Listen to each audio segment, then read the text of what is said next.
অসমৰ প্ৰাৰ্থী হিচাপে এবাৰ আহিছে লোকসভাৰ প্ৰচাৰৰ বাবে নাহৰকটীয়াত, এইবাৰ বিজেপি প্ৰাৰ্থী হৈ আহিছে লোকসভা, কেনেকুৱা ৰাস্তালৈ? খুব ভাল লাগিছে আৰু বিশেষকৈ আমাৰ নাহৰকটীয়া বিধানসভা সমষ্টি কৰ্ম উদ্যোগী জনপ্ৰিয় সফল বিধায়ক তৰংগ গগৈ ডাঙৰীয়াই সমষ্টিটোৰ ৰাইজৰ লগত সুসম্পৰ্ক ৰচনা কৰি ৰাইজৰ উন্নয়নৰ বাবে দিনে নিশাই যিমানখিনি কেন্দ্ৰীয় চৰকাৰ ৰাজ্য চৰকাৰ আঁচনি সঠিক ৰূপায়ণ কৰাৰ ক্ষেত্ৰত আত্মনিয়োগ কৰিছে, তাৰ বাবে আজি সমষ্টি উন্নয়নৰ দিশত আগুৱাই গৈছে।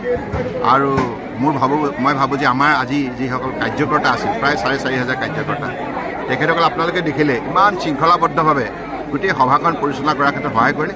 নিশ্চিতভাৱে তেখেতসকলে আমাৰ নাহৰকটীয়া বিধানসভা সমষ্টিৰ তৰংগ গগৈ ডাঙৰীয়াৰ নেতৃত্বত ৰাইজৰ আকৌ মন জয় কৰিবলৈ সক্ষম হ'ব। মই নাহৰকটীয়া বিধানসভা সমষ্টিৰ সমূহ ৰাইজৰ শীৰ্ষণত কৌটি কৌটি প্ৰণিপাত যাচিছোঁ, সকলোৱে আশীৰ্বাদ বিচাৰিছে। ৰঙালী বিহুৰ মই শ্ৰদ্ধা আৰু শুভেচ্ছা জ্ঞাপন কৰিছোঁ আগন্তুক দিনত, আৰু সাংবাদিক বন্ধুসকল আপোনালোকৰ সহযোগিতা কামনা কৰিছোঁ। অৰবিন্দ কেজৰিৱালক গ্ৰেপ্তাৰ কৰা হৈছে কালি, আপুনি প্ৰতিক্ৰিয়া কি হিচাপে? ডেফিনেটলি সেইটো এটা এজ পাৰ ল হৈছে।